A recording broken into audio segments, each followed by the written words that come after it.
ইতিহাসে প্রথমবারের মতো রাজধানীর সোহরাওয়ার্দী উদ্যানে সমাবেশ করতে যাচ্ছে বাংলাদেশ জামায়াতে ইসলামী।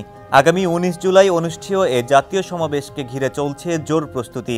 দলটির নেতাদের দাবি, এটি হবে জামায়াতের ইতিহাসে সর্বোচ্চ উপস্থিতিমূলক গণজমায়েত, যেখানে অংশ নেবেন ১০ লাখের বেশি নেতাকর্মী। সমাবেশ সফল করতে সারা দেশে চালানো হচ্ছে মিছিল, সভা ও গণসংযোগ। পুরানা পল্টন, বাইতুল মুকাররম, পল্টন ময়দান সহ রাজধানীর নানা জায়গায় আগে বহুবার কর্মসূচি করলেও সোহরাওয়ার্দী উদ্যানে এই প্রথম দলীয় সমাবেশ করতে যাচ্ছে জামায়াত। দলটির সহকারী সেক্রেটারি জেনারেল অ্যাডভোকেট এহসানুল মাহবুব জুবায়ের জানান, সমাবেশে অংশ নিতে ট্রেন ও লঞ্চ বাদ দিয়ে ভাড়া করা হয়েছে প্রায় ১০,০০০ বাস।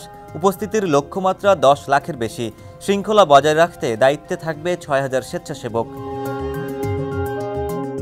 আইন শৃঙ্খলা, যাতায়াত ও নিরাপত্তা নিয়ে মঙ্গলবার ঢাকা মেট্রোপলিটন পুলিশের সঙ্গে বৈঠক করেছে জামায়াতের ৭ সদস্যের একটি প্রতিনিধি দল। অতিরিক্ত কমিশনার নজরুল ইসলামের সভাপতিত্বে ওই বৈঠকে ট্রাফিক নিয়ন্ত্রণ, গাড়ি পার্কিং ও মাইক বসানো সহ বিভিন্ন বিষয় নিয়ে আলোচনা হয়। বান্ডেল থাকলে প্রতি সেনমানিতে টাকা বাঁচবে। বিকাশ সেনমানি বান্ডেল কিনে জিতুন প্রতি লেনদেনে। দলীয় সূত্রে জানা গেছে, সমাবেশে অংশ নিতে ডানপন্থী ও সমমনা অনেক রাজনৈতিক দলকে দাওয়াত দেওয়া হয়েছে। ওই দিন একটি বৃহৎ রাজনৈতিক ঐক্য গঠনের ঘোষণা আসতে পারে বলেও আভাস মিলেছে।